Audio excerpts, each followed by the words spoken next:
For MC flexion, you have your patient's hand in a flat position on a solid surface or a table, shown here.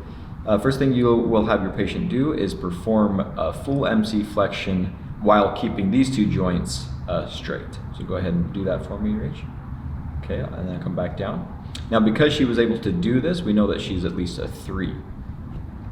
Now, Rachel, I want you to come about halfway, and I will apply resistance at the proximal phalanx, and I will stabilize the desired metacarpal. So in this case, it'll be the second. So resist me, Rachel. 3, 2, 1.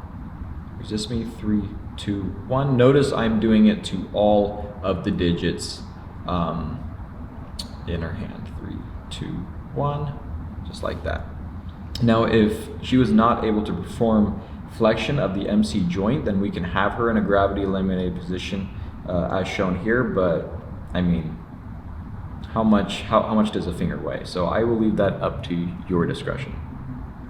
If they're not able to flex the MC joint at all, then you can palpate for the lumbricals, and they are just proximal. You can palpate them deep, just proximal to the MC joint here.